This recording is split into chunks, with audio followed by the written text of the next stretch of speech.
Hello guys, मैं अजीत कुमार आपका एक ही क्लासेस के अंदर स्वागत करता हूँ। प्रीवियस क्लास में हमने टिग्नोमेट्रिक रेशियोज चैप्टर देखा था क्लास 10th का। उसके अंदर हमने ये पढ़ा था कि टिग्नोमेट्री होता क्या है, साथ ही साथ उसके रेशियोज जिसके बारे में डिस्कस किया था। दूसरा, उसकी वैल्यूज़ जो होती हैं, टिग्नोमेट्रिक रेशियोज़ की कुछ वैल्यूज़ थी जो कि हमने डिस्कस करी थी और उसी के ऊपर बेस्ड कुछ क्वेश्चंस सॉल्व किए थे। आज हम उसी से रिलेटेड यहाँ पे नया टॉपिक पढ़ेंगे। क्या? Trigonometric identity. ठीक है, टिग्नोमेट्रिक आइडेंटिटी। अब इसमें आइडेंटिटी वर्ड आ रहा है, इसका मतलब इसके अंदर आइडेंटिटीज़ होंगी। उन्हीं आइडेंटिटीज़ को आज हम डिस्कस करेंगे और उससे रिलेटेड कुछ क्वेश्चंस देखेंगे कि क्या है। देखिए, सबसे पहले मैं प्रीवियस क्लास के कुछ टर्म्स मैंने करवाई थी टिग्नोमेट्रीज की, उसी को वापस एक बार डिस्कस कर लेते हैं कि क्या थी वो, एक बार समझ लेते हैं वापस। कि मैंने बताया था कि साइन थीटा 1 कॉसेक थीटा होता है और इसी का रेसिप्रोकल कर देता हूँ तो मेरे पास कितना आता है, cosec theta equals to 1 sine theta. ये चीज़ मैंने डिस्कस करी थी, ये मैंने बताया था कि सॉल्व भी करके बताया था कि sine theta equals to 1 cosec होता है। कैसे? देखिए, साइन थीटा मैंने बताया था कि 1 p/h होता है, यानी इसका रेशियो कितना होता है, p/h। Sign theta equals to ये कितना हो जाएगा, h/p। इस p को क्या करूँगा मैं, इसे h के नीचे ले जाऊँगा, ये होगा साइन थीटा 1/h/p जो होता है वो कितना होता है, कॉसेक थीटा। ठीक है, यही चीज़ आई। अगर इसी का मैं रेसिप्रोकल कर दूंगा तो मेरे पास क्या आ जाएगा, ये आ जाएगा। सेम ऐसे ही मैंने कॉस थीटा के लिए भी बताया था कि कॉस थीटा होता है वो सेक थीटा के इक्वल होता है और सेक थीटा क्या होता है, 1 कॉस थीटा। ठीक है, टेन के लिए भी मैंने बताया था कि tan theta equals to 1 cot theta होता है। इसी का रेसिप्रोकल कर दूंगा तो मेरे पास कितना आ जाएगा, कॉट थीटा, और कॉट थीटा की वैल्यू कितनी जाएगी, 1/tan थीटा। ठीक है, ये जो टर्म आई थी वो किसके थ्रू आई थी, sine theta cosec theta equals to 1 tan theta cot theta equals to 1 और cos theta sec theta equals to 1। ठीक है, अगर ये कैसा आया, देखो साइन थीटा कॉस थीटा, ये भी मैंने बताया था कि इसकी वैल्यू क्या होती है, 1 होती है। ये भी मैंने प्रूव करके बताया था कि क्या आएगा, कैसे हुआ। अब इस टर्म से मेरे पास ये टर्म्स बनी है, कैसे, इस साइन को मैं इधर ही रखूँ, ठीक है, इस कॉसेक को मैं क्या करूँगा, इस 1 के नीचे ले जाऊँगा तो ये टर्म बन जाएगी साइन इक्वल्स टू 1 कॉसेक। मान लो मैंने कॉसेक थीटा को इधर रखा, साइन को भेजूँ तो कॉसेक थीटा इधर रहा, साइन इसके नीचे चल जाएगा तो 1 साइन। इसी तरीके से इसमें और इसमें हुआ था सॉल्व। ठीक है, तो ये टर्म अपने पास आई थी टिग्नोमेट्रीज की। इसी के साथ साथ अब आज के टॉपिक में हम क्या देखते हैं, आइडेंटिटीज़, यानी टिग्नोमेट्रीज की कुछ आइडेंटिटीज़ हैं और इसके अंदर कुछ एल्जेब्रिक आइडेंटिटीज़ भी काम में आ रही हैं। वो एल्जेब्रिक आइडेंटिटीज़ भी आज हम डिस्कस करेंगे। देखिए,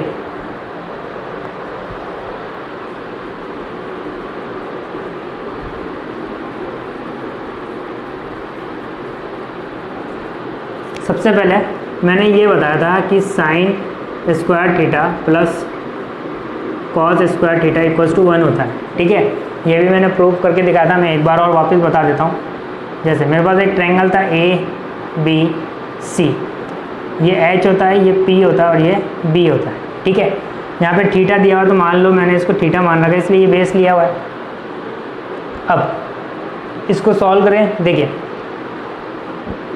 साइन थीटा कितना होता है, P/H, तो P कितना है, AB। H कितना है, AC, इस पूरे का square plus cos square B/H होता है तो B की कितना है, BC, A कितना है, AC का स्क्वायर। ठीक है, इसको आगे सॉल्व करूँगा तो देखिए ये हो जाएगा AB square AC square plus BC square AC square. LCM ले लूँ तो ये कितना आ जाएगा, AB square plus BC square upon AC square. ठीक है, अब यहाँ पे देखिए मैंने पाइथागोरस थ्योरम पढ़ी थी, वो क्या थी, h square P square plus B square. h कितना है AC, इसको ऐसे लिख सकता हूँ AC square AB square plus BC square लिख सकता हूँ, ठीक है। तो देखिए यहाँ से मेरे पास एक वैल्यू आ रही है AB square plus BC square की वैल्यू कितनी है AC, यहाँ पे भी वही टर्म बन रही है। तो मैं इसको सॉल्व कर दूँ, इसकी जगह ये वैल्यू पुट कर दूँ तो ये हो जाएगा AC square upon AC square, AC से AC कट गया, कितना आ गया 1, यही वैल्यू आ रही थी, ठीक है। इसके अलावा मैंने दो टर्म्स और पढ़ा, दो आइडेंटिटीज़ और पढ़ाई थी, वो क्या थी, 1 plus tan square theta equals to sec square theta, ये बताया था, और 1 plus cot square theta equals to cosec square theta, ये बताया, ठीक है। इसके अलावा एल्जेब्रिक, ये तो टिग्नोमेट्रिक आइडेंटिटीज हो गए 1, 2 और 3, ये तीनों आइडेंटिटीज कौन सी होगी, टिग्नोमेट्रिक आइडेंटिटी। अब हम देखते हैं कौन सी एल्जेब्रिक आइडेंटिटी। एल्जेब्रिक के अंदर क्या होता है, a प्लस बी का होल स्क्वायर, ये आइडेंटिटी पड़ी होगी।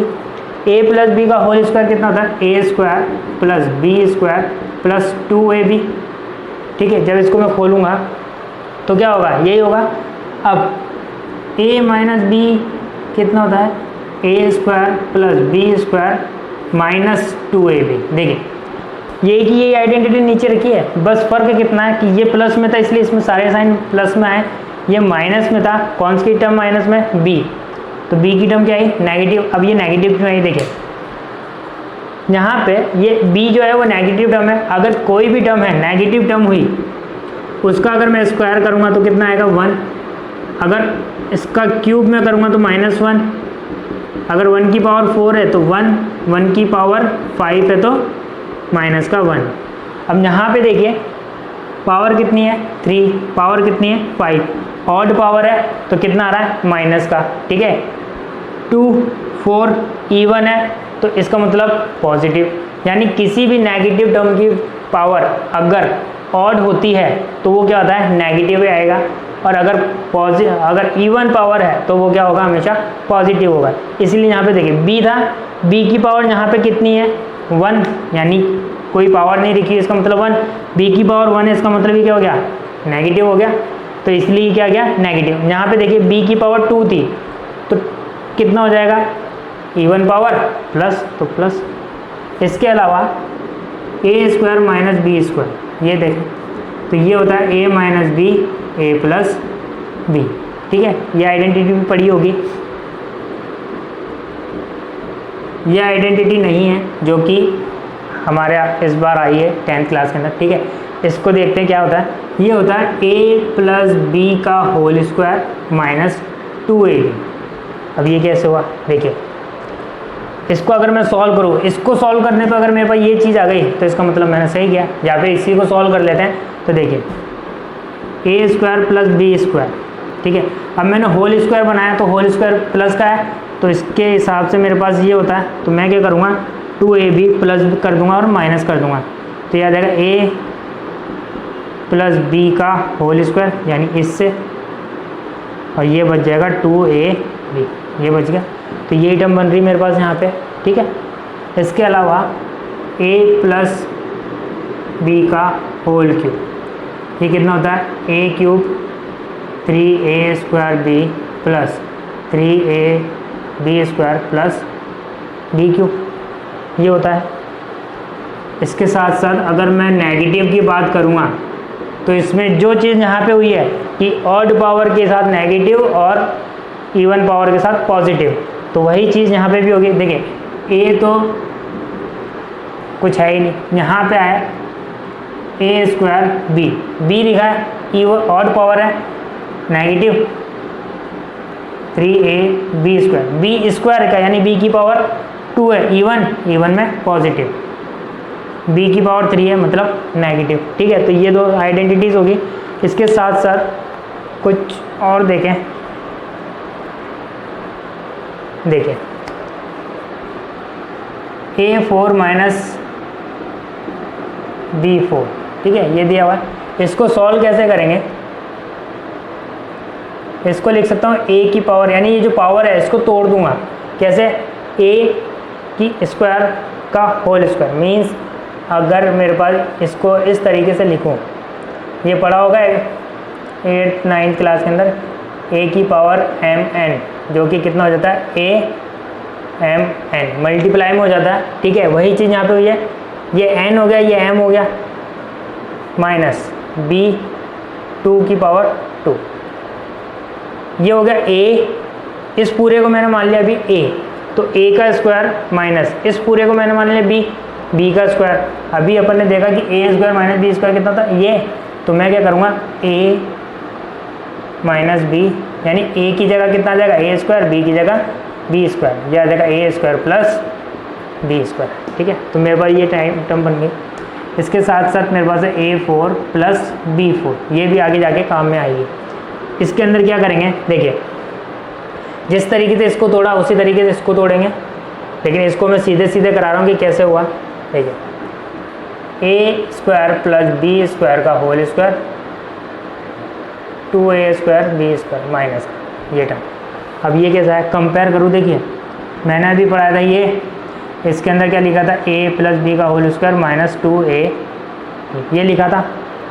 यहाँ पे मैंने पावर ही तो बढ़ाई है, 2 हो गई, क्या हो गई इसकी पावर डबल हो गई, तो क्या फॉर्मूला बन गया ये।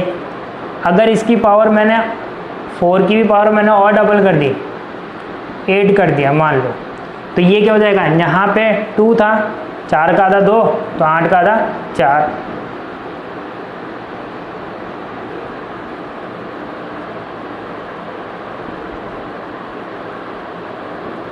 ठीक है, मानो अगर मैंने इसकी पावर और कर दी डबल, 16 हो गया, तब a की पावर 8 प्लस b की पावर 8 का whole square minus 2a8 b8, ये टर्म बन जाएगी। तो ये चीज़ क्या कर रहे हैं, इसके फॉर्मूले बन इसी से निकलती जा रही है। जैसे जैसे पावर डबल होती जाएगी वैसे वैसे मैं इसके अंदर भी क्या कर दूंगा, पावर बढ़ाता जाऊंगा। ठीक है, तो ये कुछ आइडेंटिटीज़ थी जो कि हमें पढ़नी है, जो हमारे काम में इस बार इस चैप्टर में आएंगी। सबसे पहले 1 2 3, ये 3 टर्म्स अपन को याद रखनी है, साथ के साथ ये आइडेंटिटीज़। ठीक है, और जो वो रेशियोज से मैंने वैल्यूज़ निकाले थे कि sine theta equals to 1 upon cosec theta था, रेसिप्रोकल वाली टर्म, वो भी हमें इस चैप्टर में काम में लेनी है। अब हम इसके अंदर इन आइडेंटिटीज़ के ऊपर बेस्ड कुछ क्वेश्चंस है, वो सबसे पहले देखते हैं। ठीक है, उसके लिए मेरे को क्या करना है, मान लो अगर मेरे पास एक क्वेश्चन दिया है, जैसे मेरे पास क्वेश्चन दिया है for angle theta, find angle theta for all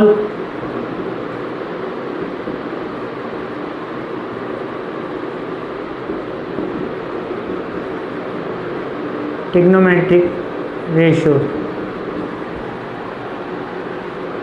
in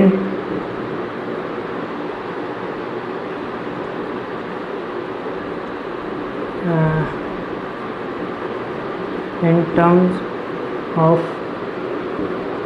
sin theta. ठीक है, यानी इस क्वेश्चन के अंदर देखिए मैंने क्या लिखा है, find angle theta for all trigonometry ratios in terms of sine theta. यानी मेरे पास जितने भी ट्रिग्नोमेट्री रेशियोज हैं उनकी वैल्यूज़ मुझे किसकी फॉर्म में निकालनी है, साइन थीटा की फॉर्म में निकालनी है। मतलब अगर मेरे पास मान लो कॉस थीटा दिया हुआ है तो इसकी वैल्यू कितनी आनी चाहिए, इस तरीके से, यानी इसके आंसर में क्या होना चाहिए, साइन थीटा होना चाहिए। अगर ये इस तरीके से मान लो इसकी वैल्यू ये होती, ये 1 माइनस साइन स्क्वायर थीटा, यहाँ पे भी तो साइन स्क्वायर थीटा आ रहा है, कॉस की वैल्यू ये भी हो सकती है। ठीक है, तो मेरे को क्या करना है, यहाँ पे साइन की टर्म में कॉस की, कॉट की, टैन की, इन सब की वैल्यूज़ फाइंड करनी है। इसी क्वेश्चन के ऊपर बेस्ड एक पूरी एक टेबल दी हुई है। ठीक है, उसी टेबल को हम यहाँ पे सॉल्व कर रहे हैं कि वो सारी टेबल्स की वैल्यूज़ कैसे आई है। अब देखिए मैंने क्या बोला, साइन थीटा की टर्म में निकालना है, तो सबसे पहले मैं साइन थीटा ही रख लूँगा। तो मेरे पास एक ट्रिग्नोमेट्री रेशियो का आ गया साइन थीटा। अब दूसरा निकालें तो देखिए, साइन का रेसिप्रोकल होता है कॉस सेक, है ना। साइन का रेसिप्रोकल क्या होता है? Cosec. तो कॉस सेक की वैल्यू क्या होती है? 1 अपॉन साइन थीटा। तो एक वैल्यू ये निकल गई। कॉस सेक का जो आंसर आ रहा है वो क्या आ रहा है? 1 अपॉन साइन। इसका मतलब सही है, साइन की फॉर्म में आ रहा है। साइन के अलावा कुछ और टर्म नहीं होनी चाहिए। 1 2 3 4 कांस्टेंट वैल्यू जरूर हो सकती है, लेकिन उसके अलावा मेरे पास यहाँ पे यानी कॉट नहीं होना चाहिए, टैन नहीं होना चाहिए, सिर्फ और सिर्फ साइन होना चाहिए। ठीक है। अब कॉसेक की वैल्यू भी है, साइन भी है। मैं यहाँ से क्या करूँगा? कॉस की वैल्यू निकाल लूँ। तो कॉस के लिए मेरे पास एक आइडेंटिटी है, sine square theta plus cos square theta equals to 1। ठीक। अब कॉस की वैल्यू निकालनी, इस साइन को मैं इधर भेज दूँ तो ये आ जाएगा cos square theta equals to 1 minus sine square theta. सही है, ये रख सकता हूँ।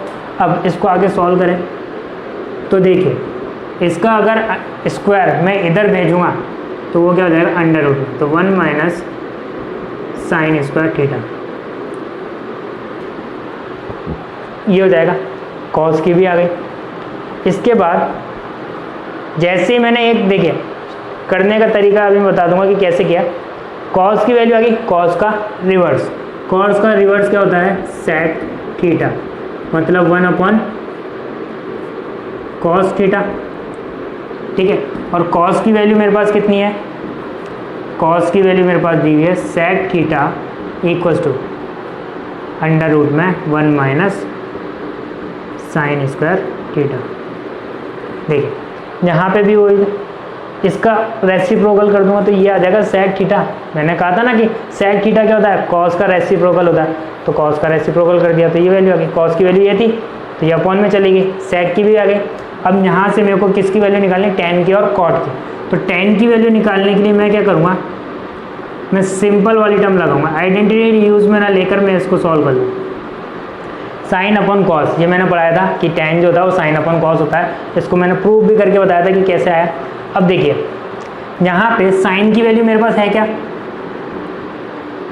साइन की वैल्यू मेरे पास कितनी है? साइन ही है। ठीक है। और वैसे भी देखें तो मेरे पास आंसर क्या आना चाहिए? साइन की टर्म में आना चाहिए। तो इस साइन को तो मैं चेंज करूँगा नहीं, बचा कितना? कॉस। तो इस कॉस को क्या लिख सकता हूँ? क्या दिया है मेरे को value? 1 minus sine square theta. ठीक है। तो ये ही इसका आंसर हो जाएगा। हो गया। साइन साइन, इसमें हर जगह क्या आ रहा है? साइन आ रहा है। इसमें भी साइन आ रहा है, इसमें भी साइन आ रहा है, इसमें भी साइन आ रहा है, और ये तो साइन है ही। तो साइन के अलावा कुछ और टर्म आई नहीं आई। इसके अलावा मेरे पास एक लास्ट ट्रिग्नोमेट्री रेशियो बचता है कॉट। तो कॉट क्या होता है? टैन का रेसिप्रोकल, यानी 1 अपॉन टैन थीटा होता है। और टैन थीटा की वैल्यू कितनी है अपने पास? इसका रेसिप्रोकल कर दूँ यानी उल्टा करके लिख दूंगा तो ये वैल्यू आ जाएगी। तो ये आ जाएगा मेरे पास अंडर रूट में 1 minus sine square theta upon sine theta. ठीक है, ये आ गया बस। यानी किसी भी टर्म के लिए बोलूँगा तो उसके आंसर में मेरे पास क्या आ जानी चाहिए?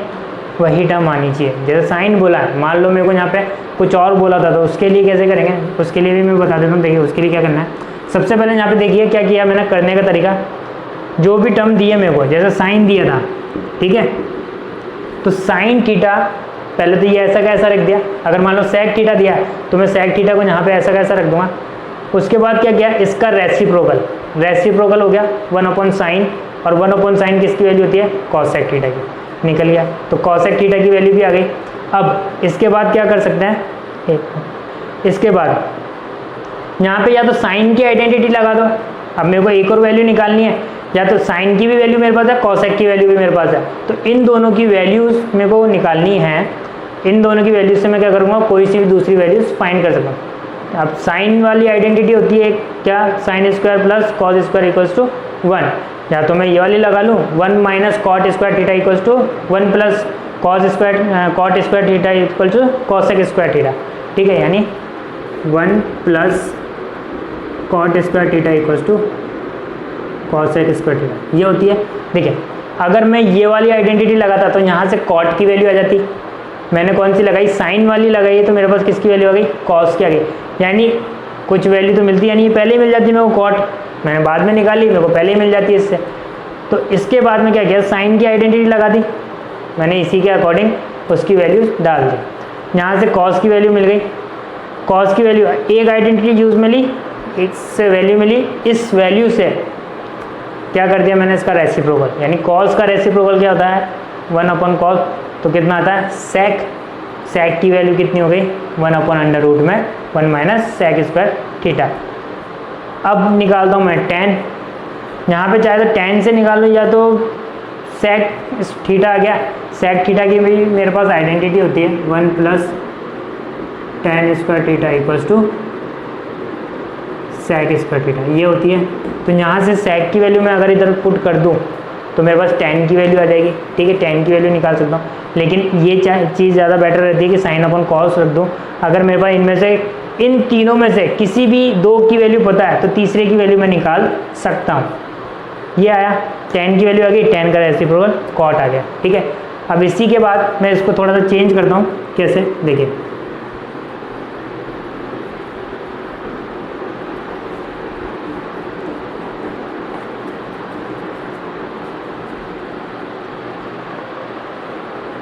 इसको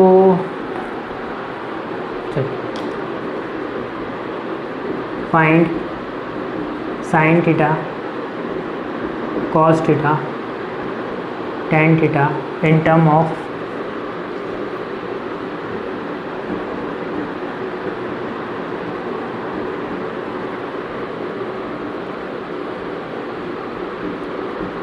सेक थीटा, ठीक है, ये दिया हुआ। इसकी टर्म में मेरे को इन तीनों के आंसर निकालना है, यानी साइन थीटा की जो वैल्यू आनी चाहिए वो सेक की टर्म में आनी चाहिए, कॉस की भी सेक की टर्म में आनी चाहिए, और tan की भी सेक की फॉर्म में आनी चाहिए। अब देखिए सबसे पहली चीज़ क्या है मेरे पास सेक, इसको मैं ऐसा का ऐसा लिख दूंगा। इसके बाद सेक का उल्टा करूँगा तो कितना हो जाता है, सेक का उल्टा होता है कॉस, जो कि कितना हो जाएगा 1/cos सेक। तो देखिए मेरे पास कॉस की वैल्यू आ गई, एक वैल्यू मेरे को मिल गई। अब यहाँ से कॉस वैल्यू आ गई तो कॉस और साइन की आइडेंटिटी होती है, मैं वो लगा दूंगा। तो कॉस से मेरे पास आ गया sine square cos square theta = 1। चाहे तो tan थीटा वाली यानी सेक थीटा वाली लगा दूंगा तो उससे tan की वैल्यू आ जाएगी, कैसे भी कर सकते हैं। अब ये आया, यहाँ से साइन स्क्वायर थीटा मैंने नहीं रखा, कॉस को इधर दे दूँगा तो 1 - cos स्क्वायर थीटा, कॉस की वैल्यू डाल दूँ तो मेरे पास आ जाएगा 1 - 1/, सेक स्क्वायर थीटा, ठीक है। अब एलसीएम ले लूँ, एलसीएम लूँगा तो मेरे पास आ जाएगा sec square theta -1/, sec square theta, ये टर्म बन गया। अब क्या करूँगा, इस स्क्वायर को इधर भेज दूंगा तो मेरे पास क्या टर्म बन जाएगी, मेरे पास बन जाएगी साइन थीटा। साइन थीटा की वैल्यू चाहिए ना, स्क्वायर तो हटाना पड़ेगा, तो स्क्वायर हटाने के लिए मैंने क्या किया, इसको इधर भेज दिया तो ये आ गया sec square theta -1/, sec square theta, ये टर्म बनी। यहाँ से क्या करूँगा, ऊपर वाली में तो दो टर्म है जो कि बीच में क्या है माइनस का साइन, अगर ये मल्टीप्लाई में होते तो मैं स्क्वायर से रूट हटा देता, लेकिन मल्टीप्लाई में तो है नहीं, तो मैं क्या करूँगा, इस ऊपर वाली टर्म को तो ऐसा का ऐसा लिख दूँगा, लेकिन नीचे वाली को अगर मैं इस तरीके से लिखूँ, ऐसे लिख सकता हूँ, तो इसके स्क्वायर से ये टर्म कट जाएगी। तो कितना आ गया, sine theta = sec square theta -1/, sec theta. तो साइन की वैल्यू आ गई सेक की फॉर्म में। अब बचता अपने पास क्या, tan की वैल्यू। मैंने क्या कहा था, tan जो होता है वो कितना होता है, साइन थीटा में कॉस थीटा कहा था। अब साइन थीटा की वैल्यू मेरे पास है, कॉस थीटा की वैल्यू है, दोनों की वैल्यू पुट कर दूंगा तो यहाँ पे मेरे पास आ गया tan थीटा = साइन की वैल्यू है सेक स्क्वायर थीटा -1/,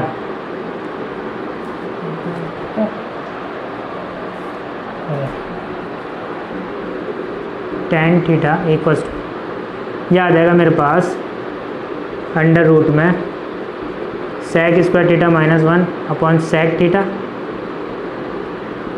अपॉन में 1 अपॉन sec थीटा। ठीक है, cos की वैल्यू कितनी है 1 अपॉन sec, इस sec से ये sec कट गया तो कितना बच गया tan थीटा, ये आ जाएगा अंडर रूट में sec स्क्वायर थीटा माइनस 1। ठीक, अब इसके नीचे कुछ नहीं यानी 1, तो यही मेरी वैल्यू हो जाएगी।